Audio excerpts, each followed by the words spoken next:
Versículo 21 al 26 es la porción que estaremos viendo en este día.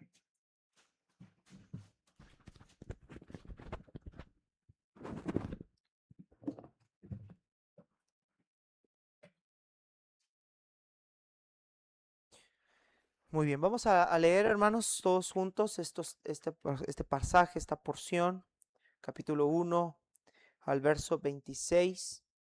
Dice la Escritura: ¿Cómo te has convertido en ramera, oh ciudad fiel? Llena estuvo de justicia, en ella habitó la equidad, pero ahora los homicidas.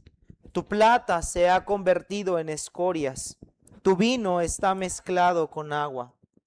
Tus príncipes prevaricadores y compañeros de ladrones, todos aman el soborno y van tras las recompensas. No hacen justicia al huérfano, ni llega a ellos la causa de la viuda. Por tanto, dice el Señor, Jehová de los ejércitos, el fuerte de Israel: Ea, tomaré satisfacción de mis enemigos, me vengaré de mis adversarios, y volveré mi mano contra ti, y limpiaré hasta lo más puro en tus corias, y quitaré toda tu impureza. Restauraré tus jueces como al principio, y tus consejeros como eran antes. Entonces te llamarán ciudad de justicia, ciudad fiel. Padre, gracias te damos por tu palabra, Señor, que tú nos das y que pones delante de nosotros. Señor, tu palabra es un libro que está vivo, que nos enseña y nos instruye, pero al mismo tiempo nos muestra tu voluntad, tu pensar. Nos revela, Señor, la forma en cómo tú ves y tratas el pecado, lo que el pecado hace en la vida de quien lo practica. Señor, en esta tarde queremos pedirte que tú examines nuestros corazones, que tu palabra de esta tarde, Señor, pueda ser aplicada correctamente a nosotros, que podamos ser llevados al arrepentimiento, a un necesario arrepentimiento, que como pueblo, Señor, podamos ser ese pueblo fiel que te adora y que te ama con sinceridad de corazón. Señor, te damos gracias por todo lo bueno que tú has sido, por las maravillas, por la obra tan grande que has derramado sobre nosotros. Háblanos a nuestra vida, te lo pido en Cristo Jesús, te lo ruego en el nombre de Jesús. Amén. Puede tomar asiento, hermanos, muchas gracias.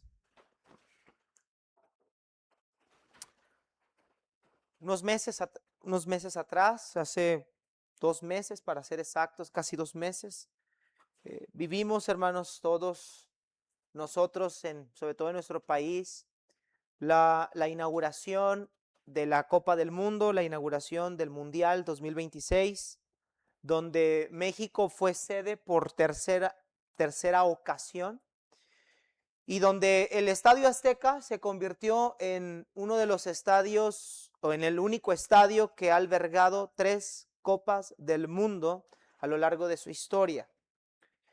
Y vimos un estadio remodelado, restaurado, bancas nuevas, fachada pintada, luces LED, pantallas de plasma modernas, palcos renovados, y vimos un estadio elegante por dentro, un estadio que se veía bonito, que se veía atractivo, que se veía hermoso. Sin embargo, el estadio, aunque fue remodelado o restaurado exteriormente, lo que son sus cimientos, lo que son los rudimentos de este estadio, son completamente viejos. Son años y años de rudimentos, de cimientos que ya están desgastados. Se veían por ahí fotografías de fachadas desgastadas, pisos quebrados, los cimientos del estadio, el techo ya antiguos, ya desgastados, y solamente le dieron una pasadita por encima para darle un buen vistazo al mundo, para poder cumplir con este requisito de la FIFA y poder albergar el estadio para un mundial nuevo. Sin embargo, hermanos, aunque el estadio fue renovado, remodelado, restaurado en ciertas cosas, no podemos decir que el estadio es un estadio nuevo. Es un estadio que ya está viejo. Es un estadio que tiene incluso problemas y que puede presentar problemas que podrían llevar a un colapso completo y ocasionar varios incidentes. Un carro, por otro lado, puede ser tuneado por fuera, puede ser pintado, puede ser renovado, puede ser con rines cromados, puede ser unas llantas más grandes, pero si el motor es el mismo motor viejo de siempre, ese carro, por más remodelado que esté por fuera, va a terminar presentando problemas. Y esto, hermanos, esto que estoy mencionando, es precisamente lo que la ciudad de Judá quería hacer delante de los ojos de Dios. Por fuera querían mostrarse justos, por fuera se mostraban religiosamente activos, por fuera se veían remodelados, se veían puros, se veían o se declaraban santos, pero internamente, en aquel lugar donde solamente Dios puede conocer, aquel lugar donde no puede ser engañado delante de los ojos de Dios, el corazón de ellos estaba completamente podrido, desgastado. Ellos podrían aparentar justicia, pero por dentro sus obras denotaban o delataban lo que ellos eran, lo que ellos tenían. Y el pueblo de Judá empezó a mostrar por fuera una adoración superficial a Dios, pero vemos a Dios reprender el corazón de ellos, vemos a Dios reprender las acciones que ellos hacían, y Dios les llama de diferentes formas. En el capítulo 1, por ejemplo, Dios les llama gente pecadora, pueblo cargado de maldad, generación de malignos, hijos depravados. Vea que en estos pasajes vemos a Dios reprender la actitud del pueblo, y Dios revela no solamente adjetivos que pudieran ser ofensivos. No, Dios no está dándoles adjetivos ofensivos. Dios está mostrándoles adjetivos que revelan lo que ellos son verdaderamente en su corazón interno. Y luego mira el versículo número 10, cómo les llama ahora: príncipes de Sodoma y pueblo de Gomorra. Ahora los compara con una nación perversa, depravada, con una nación que fue destruida en el libro de Génesis capítulo número 6. Y ahora veamos en el versículo 21 cómo Dios les llama. ¿Cómo te has convertido en ramera, oh ciudad fiel? Llena estuvo de justicia, en ella se halló equidad, pero ahora los homicidas. Vemos a Dios llamar al pueblo de diferentes formas. Hijos rebeldes, pueblo cargado de pecados, hijos depravados, pueblo de Sodoma, príncipes de Gomorra, y ahora ramera. Y esto que Dios está haciendo, la manera en la que Dios se dirige a ellos, está manifestando, está externándoles lo que verdaderamente había en el corazón del pueblo. Que esa adoración superficial que ellos ofrecían, que esa justicia externa que ellos pretendían mostrar delante de Dios era algo desagradable. Porque lo que ellos necesitaban transformar no eran sus acciones externas. Lo que ellos necesitaban transformar era su corazón. Lo que ellos necesitaban quitar de ellos era la escoria que había en su corazón, la dureza de su corazón, los pecados que los habían llevado, conducido a alejarse de Dios.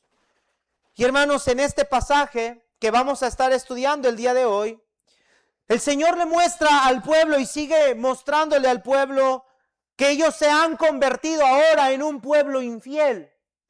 Que ellos en el pasado fueron una ciudad de justicia, fueron una ciudad temerosa de Dios, pero que ahora se han pervertido, han abandonado la justicia, empezaron a satisfacer sus propios deleites, violaron la ley del Señor, desobedeciendo al Señor, todo comenzando por sus líderes en medio del pueblo.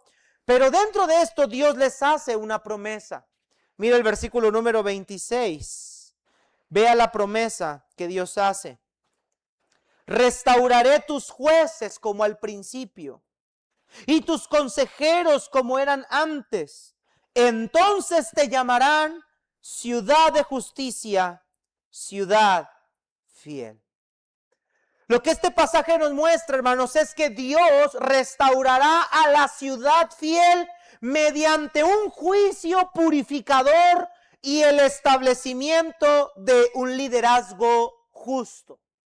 Lo que este pasaje nos enseña y lo que vamos a ver ahorita es que muchas veces Dios va a tener que usar juicios o disciplina en la vida de su pueblo para purificarlo y transformarlos en un pueblo fiel. Así que el tema, hermanos, que estaremos viendo en este texto es: te restauraré y serás llamada ciudad fiel. Vemos en el versículo 1, hermanos, al versículo número 9, primeramente la reprensión que Dios les hace. Como Dios dice que ellos están totalmente enfermos en su cuerpo, desde la planta de su pie hasta su cabeza, dice el versículo 5 y 6. En ustedes no hay absolutamente nada nuevo. Si el Señor no hubiera dejado un remanente, ustedes ya hubieran sido exterminados, le dice el Señor al pueblo. Versículo 10 en adelante, Dios está reprendiendo al pueblo por su adoración repugnante, por una adoración abominable, donde están ofreciéndole a Dios sacrificios, donde celebran las lunas nuevas, donde celebran las festividades, y Dios le dice: yo estoy harto, hastiado de sus sacrificios, sus ofrendas las tiene mi alma aborrecidas. Más bien ustedes lo que deberían de hacer es lavarse, es limpiarse, es quitar la iniquidad de ustedes. Y el Señor les dice: vengan luego y pongámonos a cuenta. Si sus pecados fueren como la grana, como la nieve, serán emblanquecidos. Si fueren rojos como el carmesí, volverán a ser como blanca lana. Dios aquí llama al pueblo a un verdadero arrepentimiento. Pero la declaración del Señor continúa.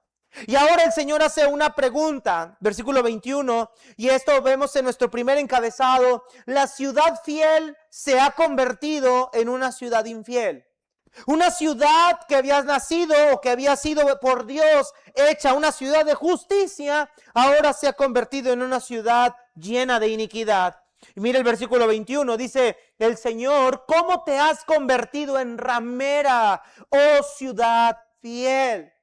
Note que esta pregunta, hermanos, es una pregunta muy interesante, porque lo que Dios está tratando de decir es: ¿cómo es que llegaste a convertirte en una ramera? Si tú eres una ciudad fiel, si tú eres una ciudad justa, si yo puse en medio de ti líderes justos, yo te enseñé mi ley, yo te di mis mandamientos, te di mis ordenanzas, te mostré la manera en la que debías de vivir, yo te introduje en la tierra prometida, yo te he bendecido incansablemente, ¿cómo es que ahora has llegado a convertirte en una ramera?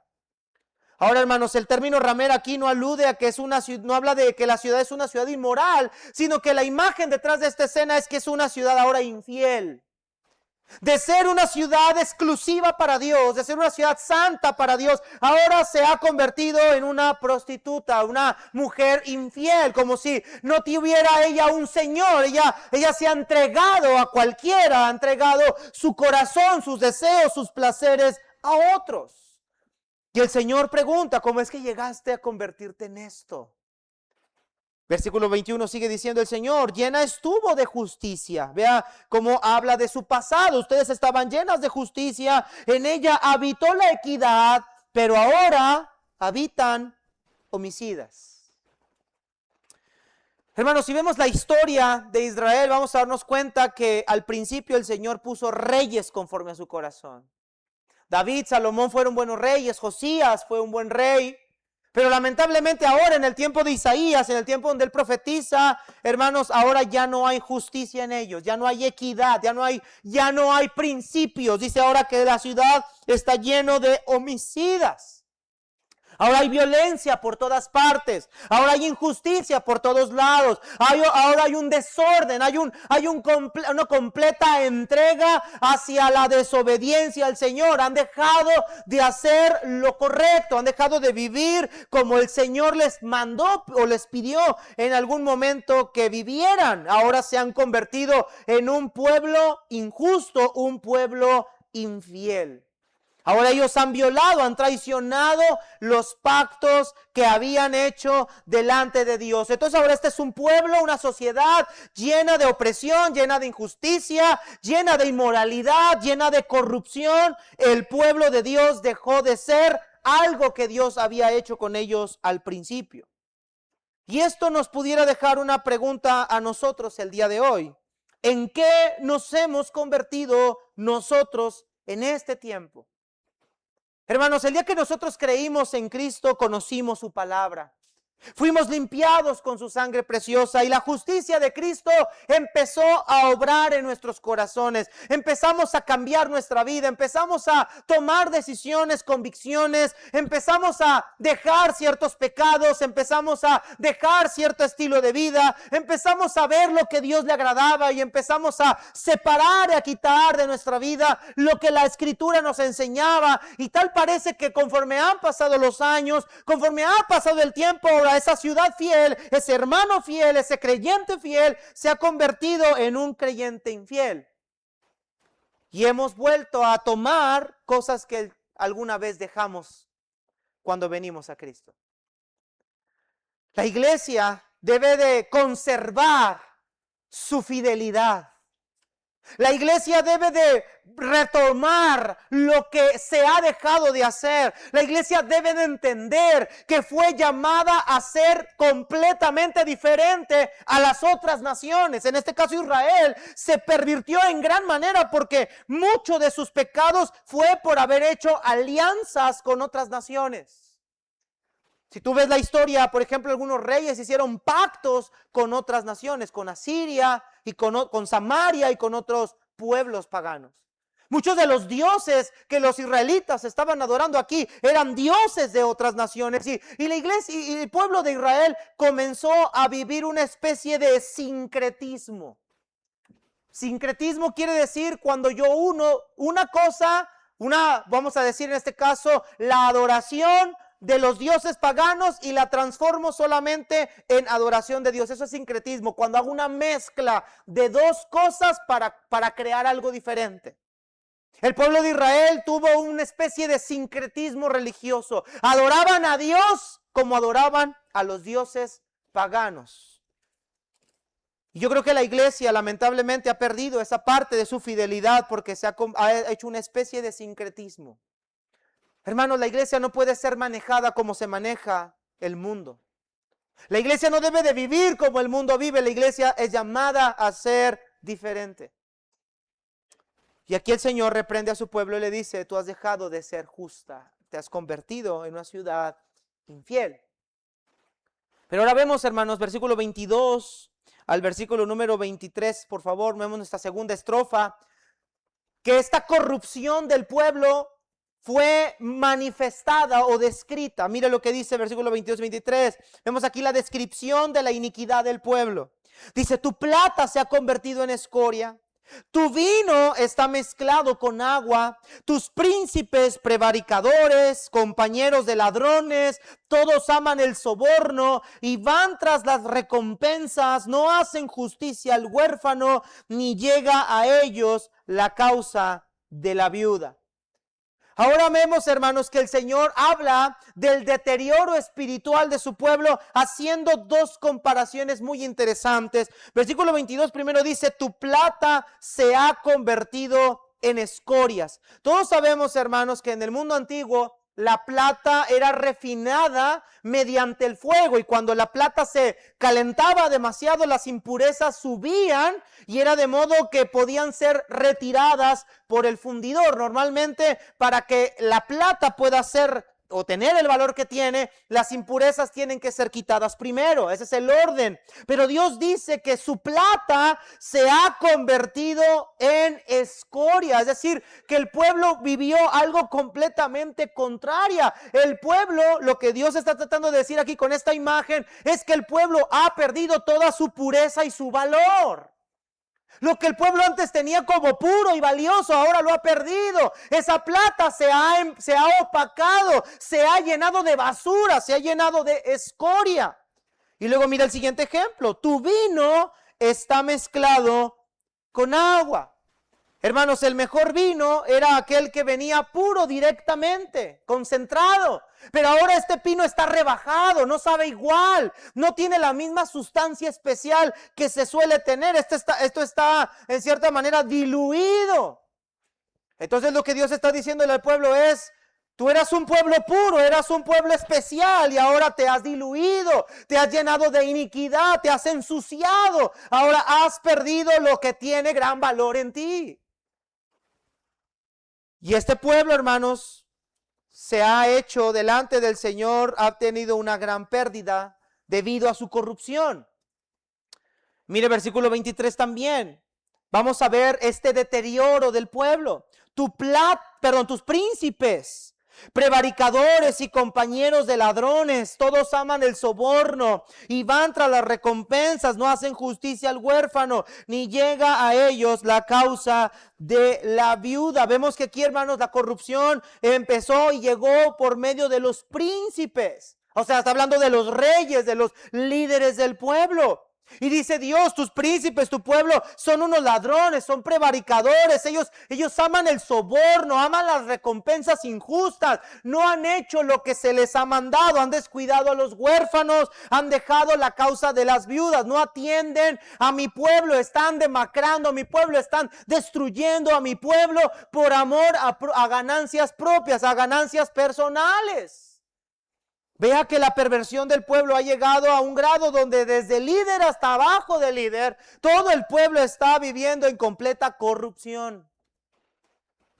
Mis hermanos, la iniquidad de una familia, la decadencia de una familia comienza cuando el líder empieza a violentar los mandatos que el Señor le ha establecido en su palabra. La decadencia de una iglesia comienza cuando el líder no tiene en mente lo que el Señor ha ordenado en su palabra y empezamos a diluir el mensaje, empezamos a aceptar cosas que las escrituras nos muestran que son incorrectas, empezamos a tener permisividad en ciertas cosas en nuestra vida, empezamos a dar permisos, a otorgar oportunidades, abriéndole la puerta al enemigo, y esto va a llevar a una vida de decadencia espiritual.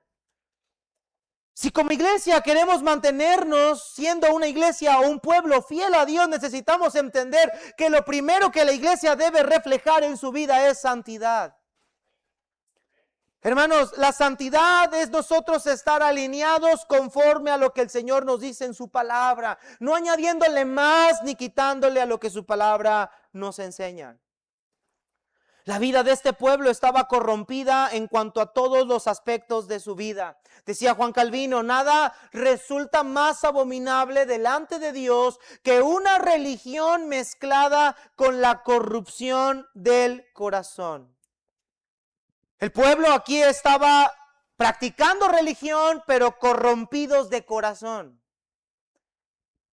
Hermanos amados, yo pregunto: ¿cómo está el corazón de cada uno de nosotros esta noche?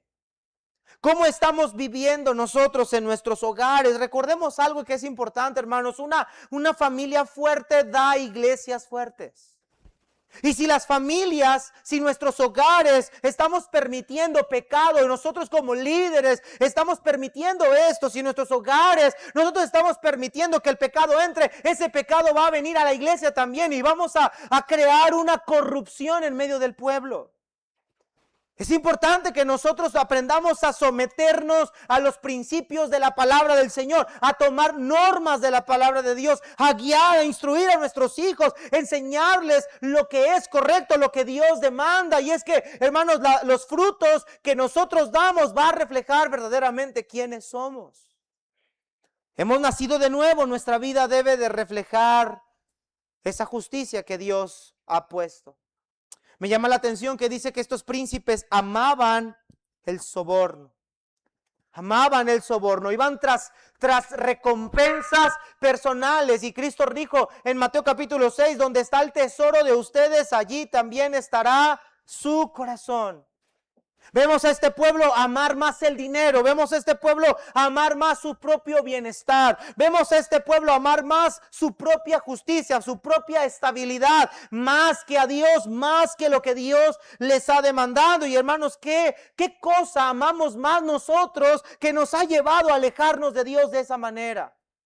¿Qué ha sido aquello que nosotros hemos amado más, que nos ha llevado a alejarnos de esa justicia que Dios nos ha demandado en su palabra?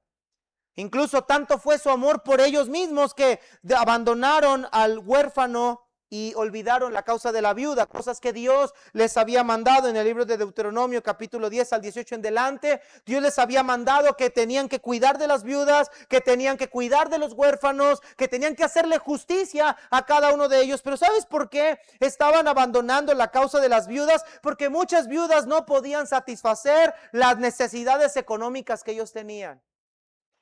Había mujeres que no podían pagar un juicio. Y ellos olvidaban eso por completo, porque ellos lo único que les movía era el amor al dinero. Amaban el soborno. Iglesia, ¿a qué grado hemos llegado nosotros a pervertirnos? ¿A qué manera ha llegado hoy la iglesia, que hoy mismo en la iglesia vemos semejantes acciones como amor al dinero? Donde el liderazgo se ha comprometido más a olvidarse de los principios de la palabra de Dios por ganar un poco más de dinero. O donde la iglesia ya no se practica, ya no se enseña la disciplina, ya no se habla de la justicia, ya no se habla de la santidad, ya no se habla de una vida recta. Ahora lo único que a mí me interesa es que las bancas estén llenas, que los diezmos aumenten, que las ofrendas crezcan. Y hoy en día las iglesias no se preocupan por enseñarle al pueblo a vivir en santidad. Hoy lo que al pueblo, lo que a la iglesia moderna le gusta, le interesa es tener asistencias grandes, tener días grandes, grandes actividades para satisfacer sus propios bienes. Pero lo que una iglesia o un pueblo como el de Dios debería de hacer era buscar primeramente lo que a Dios le agrada, aunque las consecuencias de eso tuvieran que llegar. Ahora mire versículo 24 y 25, vea lo que el Señor dice ahora. Y vea cómo comienza el 24, un por tanto. Esto quiere decir que en base a lo que el Señor ha venido hablando, va a dar el Señor una declaración. En base a lo que hemos visto anteriormente, en base a estos versículos anteriores, el Señor va a intervenir. Y vemos en el versículo 24, dice, por tanto, dice el Señor, Jehová de los ejércitos, el fuerte de Israel. Vea cómo se presenta el Señor aquí. No es casualidad ni es superficial que el Señor se presente con estos nombres. El Señor quiere remarcarle al pueblo una cosa: yo soy tu Señor. Vea el término Señor, Adonai. Yo soy tu amo, yo soy tu dueño. Y luego se presenta como Jehová de los ejércitos, Yahweh Shabayot, aquel que tiene el dominio de todas las cosas, aquel que es el gobernante supremo, el que tiene todas las constelaciones y los ángeles a su cargo. Y luego se presenta como el fuerte de Israel, el Dios omnipotente, el todopoderoso. Dios quiere mostrarles a ellos que quien les va a hablar, quien les va a dar este mensaje, no es Isaías, no es la boca de Isaías, es el mismo Dios el que les va a dar estas declaraciones. Es el eterno, el todopoderoso. Ahora mire la declaración de Dios. Por tanto, dice el Señor, Jehová de los ejércitos, el fuerte de Israel, tomaré satisfacción de mis enemigos, me vengaré de mis adversarios y volveré mi mano contra ti y limpiaré hasta lo más puro tus escorias y quitaré toda tu impureza. En este tercer encabezado vemos que Dios va a purificar a su pueblo mediante un juicio.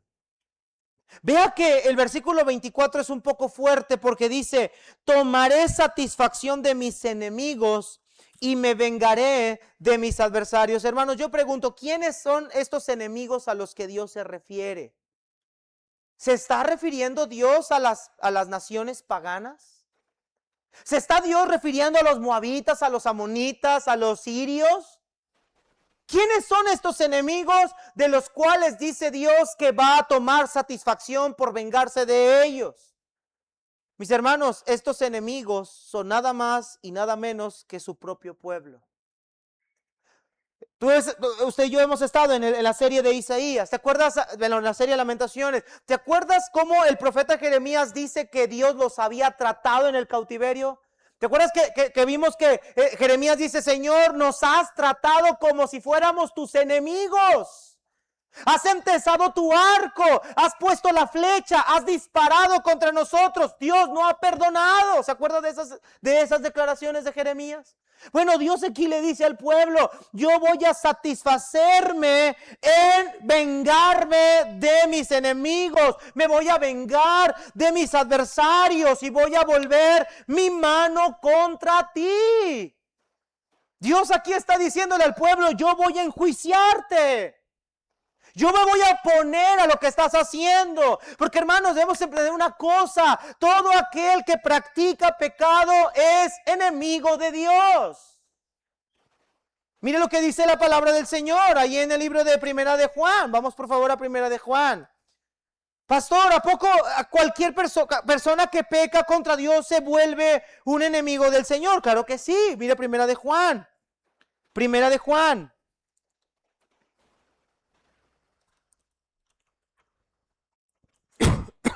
Nosotros, hermanos, aquí estamos viendo claramente al Señor decirle a su pueblo que se ha puesto como un enemigo contra ellos. Mire 1 Juan capítulo 2, versículo número 15.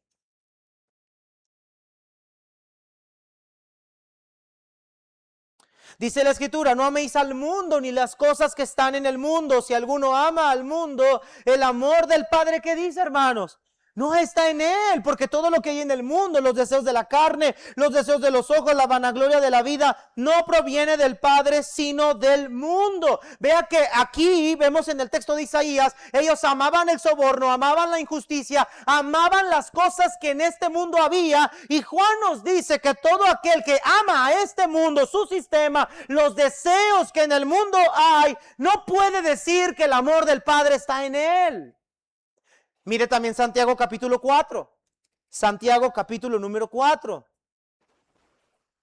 Versículo 4. ¿Cuál fue el término que usó el Señor en el versículo 21 cuando le llamó al pueblo de Israel, antes de llamarle ciudad infiel? ¿Cómo le llamó, hermanos? Ramera. Versículo 4 de Santiago 4. O almas, ¿cómo les llama? Adúlteras. Es la misma imagen. Aquí no usa el término ramera, pero está hablando de infidelidad.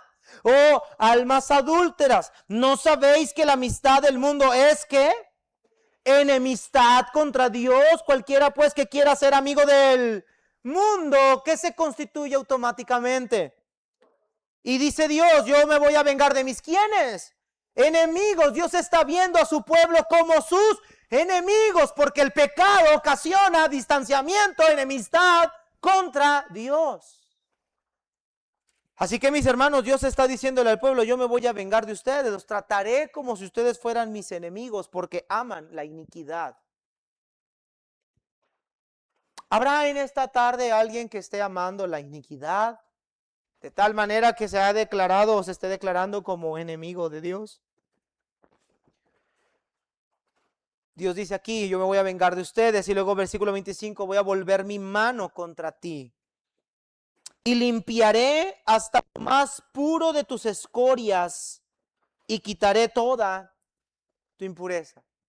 Esta es una imagen interesante porque es la imagen que el fundidor hace cuando va a limpiarle la escoria a un metal como la plata, el oro o alguna otra piedra preciosa.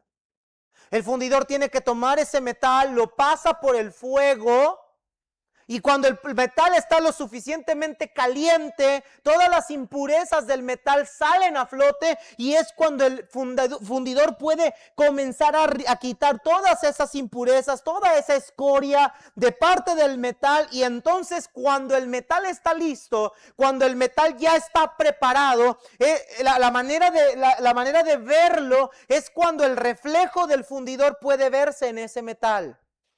Cuando el reflejo del fundidor puede verse en el metal, es decir, el metal ya está listo, libre de toda impureza. Y dice Dios, yo voy a hacer que el fundidor, que te voy a tener que limpiar de una manera en la que te voy a pasar por el fuego para poder quitar delante de ti todas aquellas impurezas que hay en tu vida. Yo voy a tener que enjuiciarte. En primera de Pedro 3, muchas veces Pedro usa este mismo ejemplo, esta misma ilustración del fundidor para enseñarnos hablando del fuego de la prueba. Pero en este caso Dios no está hablando de un fuego de prueba, Dios está hablando de un fuego de juicio. Mis hermanos, el juicio de Dios no es destructivo por naturaleza. Es un juicio refinador para aquellos a quienes Dios ha decidido preservar. Muchas veces lo que la iglesia necesita es tener que pasar por el juicio de Dios. Para que una iglesia pueda ser limpiada, necesita pasar por el juicio de Dios. Mire lo que dice Pedro en su primera carta, capítulo 4, versículo número 17. Primera de Pedro, capítulo 4, 17.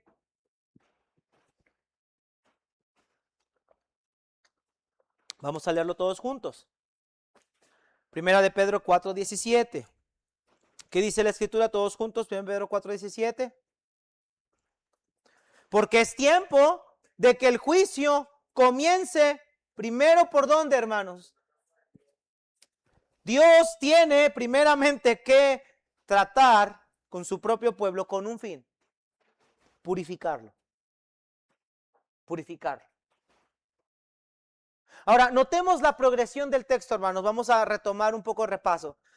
El pueblo es llamado por Dios, versículo 21, como una ciudad infiel. El Señor describe después la razón por la cual es una ciudad infiel, lo que han hecho, lo que están haciendo. Y Dios dice, yo necesito hacer un proceso purificador en tu vida.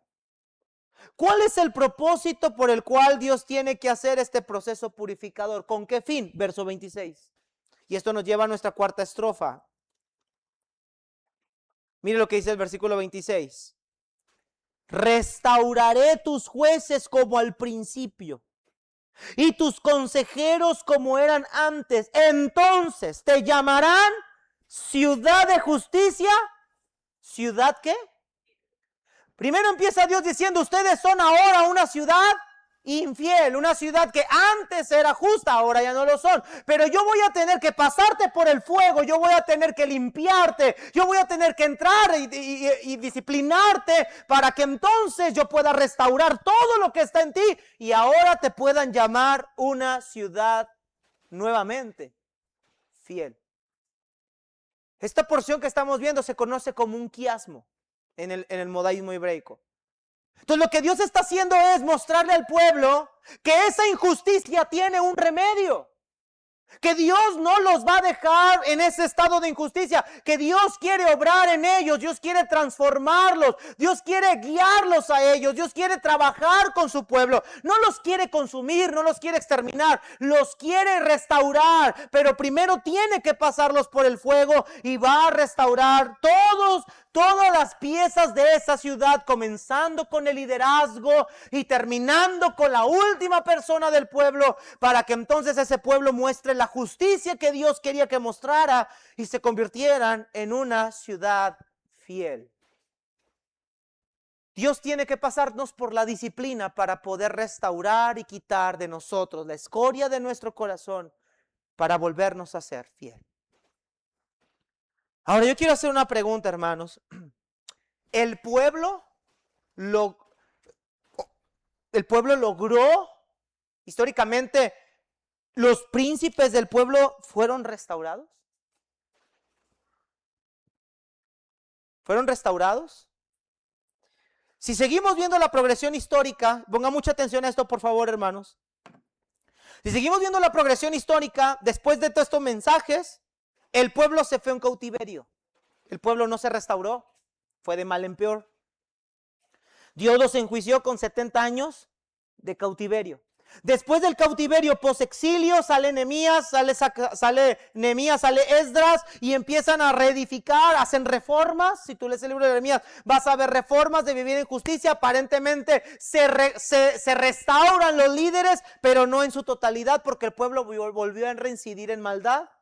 El pueblo retrocedió en pecado otra vez, y eso lo puedes ver en Malaquías. Y en el Nuevo Testamento tampoco sucedió, porque Jesús a quienes reprende son a los líderes de Israel y les dice: este pueblo de labios me honra, pero su corazón está lejos de mí. Jerusalén, Jerusalén, cuántas veces quise juntar a tus hijos como la gallina a sus polluelos y no quisiste. Ve, y no, todavía se fueron a la destrucción del templo del emperador Tito en el año 70 después de Cristo. O sea, no fueron restaurados. ¿Cuándo? ¿Cuándo va a ser esto restaurado? ¿Quiénes son estos príncipes que van a ser restaurados? ¿Cuándo sucederá esto? Y la respuesta, hermanos, empieza con ese príncipe de príncipes, el rey de reyes y señor de señores, que tuvo que venir a cargar la iniquidad, porque con él empieza la gran restauración del pueblo.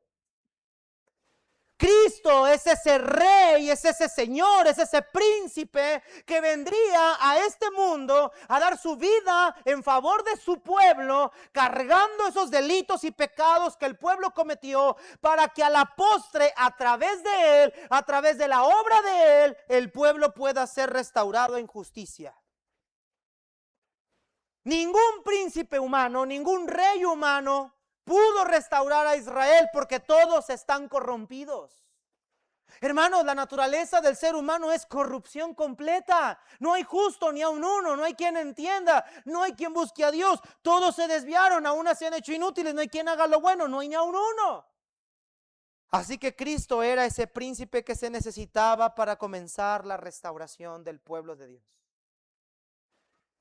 Y esto que del versículo 26, mire el versículo 27 también. Esto es una profecía futura. Sión será rescatada con juicio y los convertidos de ellos con justicia. ¿Sabe cuándo va a suceder esto? Cuando el Señor venga por segunda vez. Es entonces cuando el Señor, por aquellos que murió, por aquellos que se entregó, tanto judíos como gentiles, que pusieron su fe en Él, serán esa ciudad de justicia, la nueva Jerusalén celestial, y se convertirá en una ciudad fiel. Esto apunta no a la historia, no a un pueblo, no a un ser humano. Esto apunta a Cristo, quien es el restaurador completo de su pueblo.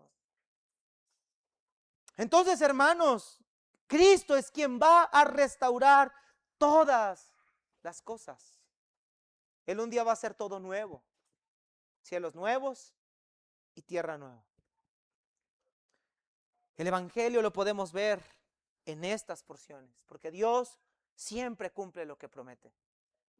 Y aunque esto todavía no ha sido visto, pronto será visto. Pero este texto, hermanos, nos deja grandes lecciones para nosotros el día de hoy. Y lo primero que vemos en este texto, hermanos, vean el versículo 21 otra vez. ¿Cómo aplica esto para nosotros entonces ahora? Nosotros ya, al haber creído en Cristo, ya hemos sido perdonados, hemos sido limpiados de todo pecado, hemos sido limpiados de toda maldad. Dice la Escritura en Pedro que ahora nosotros somos el pueblo escogido de Dios, real sacerdocio, nación santa, somos su pueblo adquirido. Ahora, ¿qué mensaje Dios quiere enseñarnos en esto? En primer lugar, lo que Dios quiere enseñarnos a nosotros es que nunca dejemos la justicia que Dios nos ha demandado a través de su palabra. Nunca dejemos la santidad que Dios nos ha demandado en su palabra. Ellos dejaron de ser una ciudad fiel, una ciudad justa, por empezar a practicar la injusticia. Y Dios nos demanda a nosotros como pueblo de Dios que reflejemos nuestra verdadera ciudadanía. Pablo nos dice en Filipenses: nuestra ciudadanía está en los cielos, donde esperamos nosotros al Salvador. La vida de la iglesia debe de ser congruente con nuestra nueva ciudadanía. Debemos de comportarnos, debemos de vivir delante de este mundo como lo que somos, ciudadanos de la gran ciudad celestial. Esa es la vida que la iglesia debe llevar.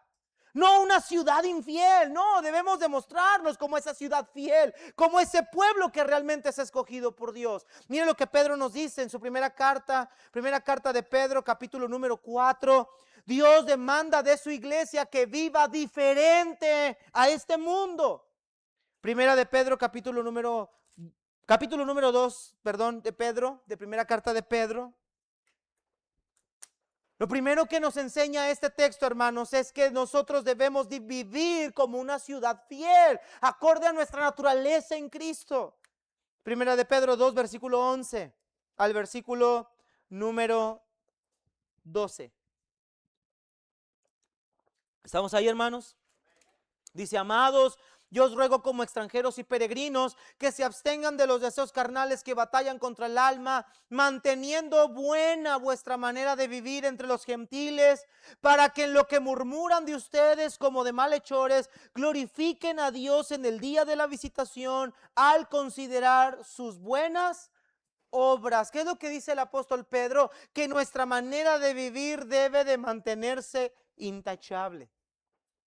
Este versículo me gusta más cómo lo traduce la Nueva Biblia de las Américas, porque dice: mantengan su manera de vivir de manera irreprochable, irreprensible, que el mundo no tenga nada que decir de nosotros. Dice Pedro: los gentiles hablan de ustedes como murmuradores, como malhechores. Ellos creen que la persecución es porque ustedes son malhechores. La mejor manera de quitar ese concepto que el mundo tiene de ustedes, cristianos, dice Pedro, es que ustedes vivan de una forma irreprensible, que su manera de vivir sea congruente con la nacionalidad que hoy tienen, que su manera de vivir sea congruente con lo que ustedes determinan o creen que son.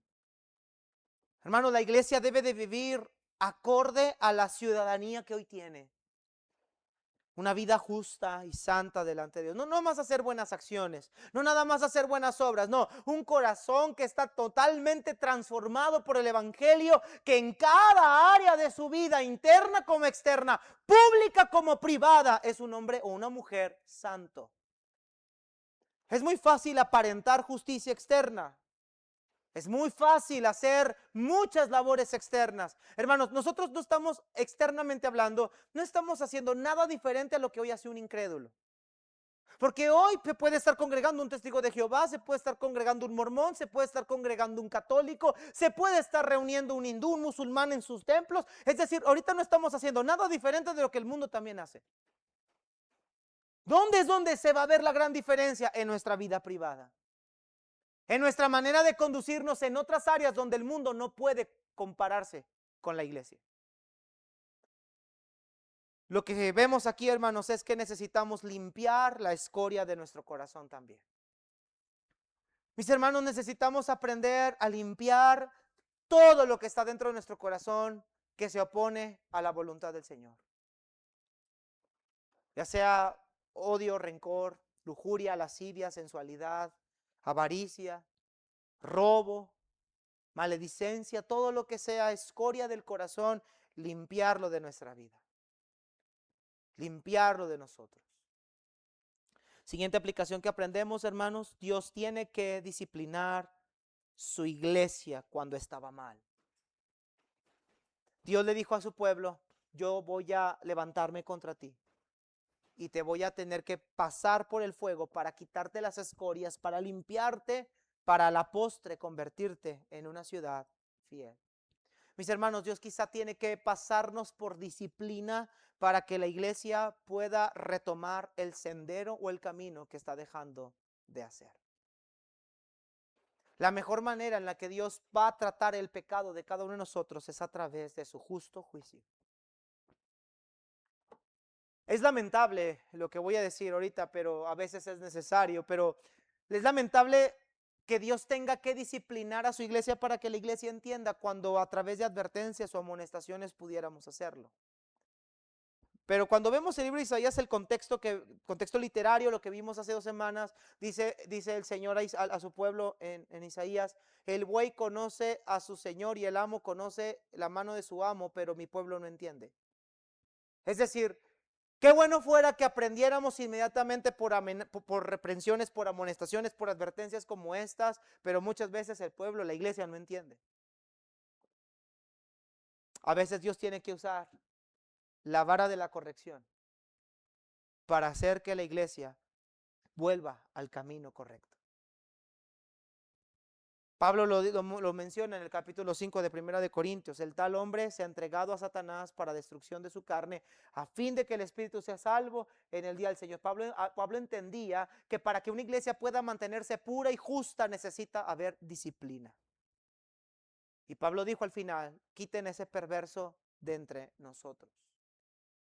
Pero vemos que la disciplina surgió efecto, porque en 2 de Corintios capítulo número 4 Pablo dice, al que ha ofendido, yo lo he perdonado, ustedes también perdónenlo, recíbanlo también.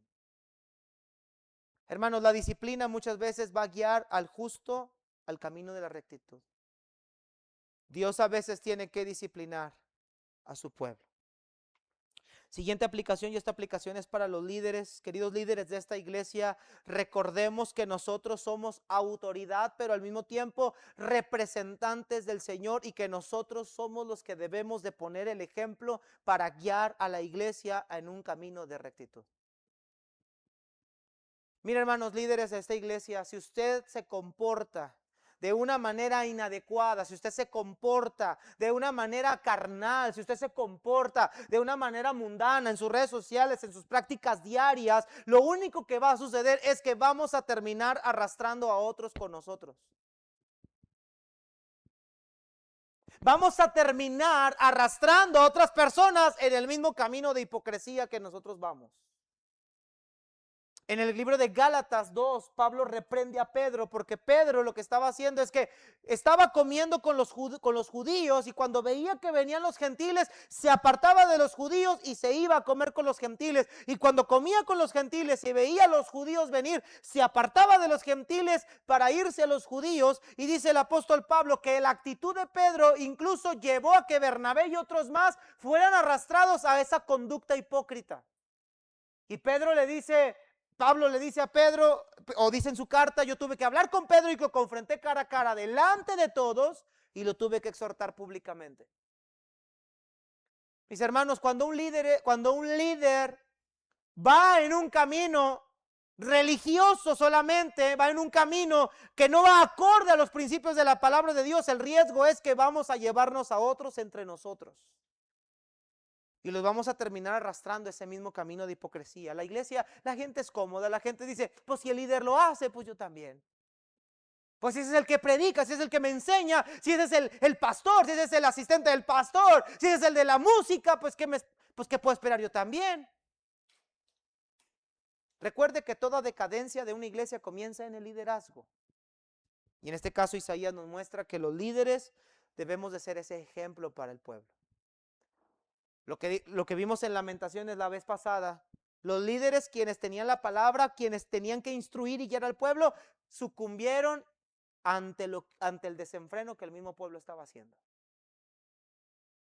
Hermanos, no importa que nos quedemos con 3 personas en estas bancas, pero siempre debemos priorizar predicar la verdad. Nuestro propósito para que una iglesia sea una iglesia sana necesita ser una iglesia que se predique la verdad nada más. Si esa verdad ofende y la gente se va, no importa. Porque primero debemos honrar a Dios antes que a los hombres. Pablo dijo, claramente Pablo lo dijo, si yo buscara agradar a los hombres, entonces yo no sería siervo de Cristo. Y si hay alguien aquí que no conoce al Señor, déjeme decirle una cosa, el juicio de Dios va a comenzar pronto. Quiero que terminemos en Isaías. Para usted que no conoce al Señor, mire versículo número 28 al 31. Dios dice, voy a restaurar a sus jueces como al principio. Sión será rescatada con juicio. Pero mire la sentencia para usted y lo que Dios decía a ellos también. Versículo 28. Pero los rebeldes y pecadores aún serán quebrantados, y los que dejan a Jehová serán consumidos. Entonces se avergonzarán las encinas que amaron y afrentarán los huertos que escogieron, porque serán como la encina a la que se le cae la hoja, y como huerto al que le faltan las aguas, y el fuerte será como estopa, y lo que hizo como centella, y ambos serán encendidos juntamente, y no habrá quien la apague. Escúcheme aquí, hermanos, personas que están sin Cristo hoy. Todas aquellas cosas en las que tú hoy confías, sea religión, sea tu familia, sea tu dinero, sea tu salud, todas aquellas cosas que tú hoy confías, pronto no valdrán ni un centavo. Todas aquellas cosas de lo cual usted piensa hoy que va a durar, que no, y ahí mañana le entrego mi vida al Señor. Todo lo que usted crea que hoy tiene seguro, el día de mañana puede perderse en un momento. Y su vida, querida persona, no es eterna. La Biblia nos dice que vendrá una horrenda expectación de juicio. Dios dice aquí claramente, a los rebeldes y pecadores que dejaron al Señor van a ser quebrantados. Van a ser avergonzados. Serán aquellos a los que Cristo le diga, apartados de mí, malditos al fuego eterno, preparado para el diablo y sus ángeles. Por eso, si usted está hoy aquí sin Cristo, lo que usted necesita es poner su confianza en aquel que restaura todas las cosas. Aquel que puede limpiarlo de la iniquidad y convertirlo en una ciudad de justicia, una ciudad fiel. Usted necesita a Cristo. Iglesia, necesitamos vivir y acomodarnos a Cristo. Necesitamos arrepentirnos de nuestros pecados. Necesitamos dejar la vida que estamos llevando. Necesitamos limpiar nuestro corazón. Necesitamos dejar de ofrecer adoración hipócrita. Necesitamos dejar de buscar solamente ser una fachada externa. Necesitamos un verdadero cambio en el corazón. Necesitamos verdaderamente ser transformados. Líderes de esta iglesia, necesitamos ser el ejemplo que esta iglesia necesita. Padres de familia, necesitamos ser el ejemplo que nuestros hijos necesitan. Gracias a Dios, cuando estemos en su presencia, ya no habrá más llanto, ya no habrá más dolor, ya no habrá más pecado. Todas las cosas serán plenamente restauradas, hechas nuevas. Pero mientras ese día todavía no llegue, mi hogar, mi iglesia deberían de ser un lugar donde impere, gobierne y reine la justicia de Dios. Donde la gracia de Dios se pueda ver. Donde el poder de Dios se pueda palpar. Vamos a ponernos de pie, hermanos, vamos a orar. Si Dios ha hablado a su vida, hermanos, quiero hacerle un llamado. Aquí el altar está abierto.